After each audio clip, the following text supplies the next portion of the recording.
আমরা সাধারণ মানুষ যারা আছি তারা খুবই ক্ষতিগ্রস্ত হচ্ছে, আমাদের সব দিক থেকে ক্ষতিগ্রস্ত হচ্ছে।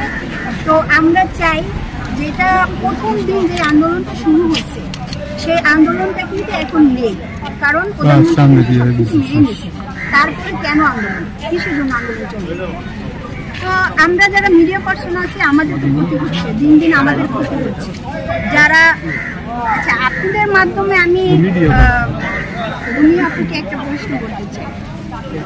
উনি বলছে যে আমার সন্তানের জন্য আমি আসছি, যারা বিনতি করেন আজ পর্যন্ত, আজকে থেকে আমার বুঝে পরের থেকে আমি কখনো দেখে নাই তারা রাস্তায় এসে সাধারণ জনগণের একটা উপকার করছে। রুবি আপু, আপনি থাকবেন হসপিটালে, আপনার সন্তানরা অসুস্থ হয়েছে, আপনি হসপিটালে দেখতে যাবেন, কেন থাকবেন? এই যে সাধারণ জনগণের শিক্ষার্থী যারা আছেন তাদেরকে যে এত উস্কানি দিয়ে দেশটাকে এত কিছু করে ফেলতেছে, আজকে বাংলাদেশের বাইরেও কিন্তু সমস্যা হচ্ছে বিভিন্ন ধরনের। মানে কি সেই জন্য এগুলো কেন, এত কিছু কেন? সেই যুদ্ধ যেটা শুরু হয়েছে সেই যুদ্ধ আবার কেন শুরু হবে? আপনারা সবাই যুদ্ধ বন্ধ করেন, এতে কোনো কিচ্ছু হবে না।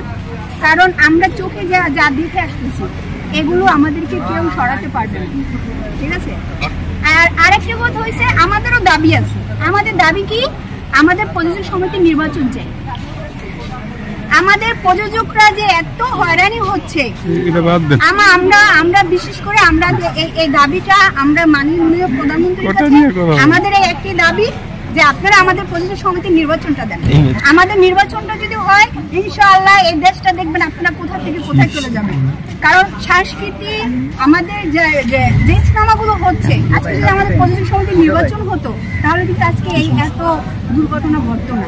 আপু, আমি একটা প্রশ্ন করি, সরকারিভাবে অনেক টাকা দেয়, কাউকে টাকা দেয় না, কাউকে টাকা দেয় না, যারা টাকা পায় সব নাটকের মানুষ।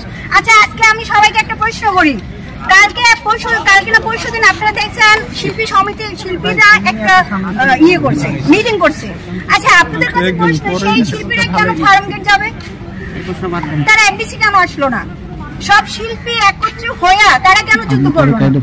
আমাদের যে আজকে যে প্রযোজক আছে খুরশিদ আলম খসরু ভাই, তাকে আমি স্যালুট জানাই।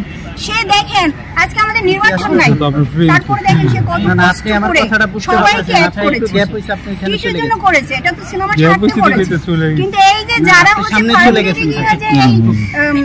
মিটিংটা করছে, এটা কিন্তু আমি তাদেরকে বলবো আসলে আপনারা এটা ভুল করছেন। তারাই কিন্তু বুঝাই দিচ্ছে, তাদের সাথে আমাদের কোনো লিংক নেই। তারা কি চায় যে এফডিসি ধ্বংস হয়ে যাক এরকম কোন একটা ব্যাপার?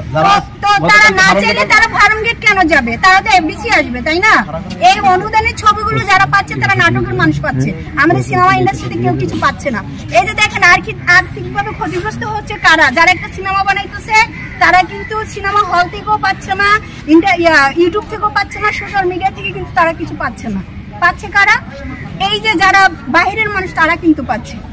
ঠিক আছে, সবাইকে একটা কথাই বলবো, আপনারা যারা এই যুদ্ধ করতেছেন, যাই করতেছেন, এগুলো বন্ধ করেন। আমরা যারা সাধারণ জনগণ আছি তারা খুবই ক্ষতিগ্রস্ত হচ্ছি, আপনারা দয়া করে এগুলো বন্ধ করেন। কারণ যে দাবি দাবা ছিল সবকিছু মেনে নেওয়া হয়েছে। আর আজকে তো একটু খুশির দিন, এই যে দেখেন আল্লাহর রহমতে আজকে রোদ উঠছে। আপনারা কারো মাথায় কাঁঠাল ভেঙে কাঁঠাল খাবেন না, ঠিক আছে? কারণ এই যারা কাঁঠাল ভেঙে কাঁঠাল খাচ্ছেন তারা কিন্তু ভুলে গেছেন যে কাঁঠাল খাইতে হলে হচ্ছে তেল লাগে, ঠিক আছে? কিন্তু সাধারণ জনগণ এই জিনিসটা বুঝে। আর বাহিরে যারা আছেন আজকে ভাই আপনাদের কারণে দেখেন এই যে সরকার যদি কিছু না করতো তাহলে কিন্তু মানুষগুলো দিতে পারতো না। আজকে এই মানুষগুলোর জন্য কি হচ্ছে, দিন দিন আমরা ক্ষতিগ্রস্ত হচ্ছি। তো মাননীয় প্রধানমন্ত্রীকে বলবো, আপনারা সব দিক দিয়ে সবকিছু করতেছেন, আপনি আমাদের প্রযোজক সমিতির নির্বাচনটা সুস্থভাবে করে দেন, আমরাও বেঁচে থাকি। ধন্যবাদ।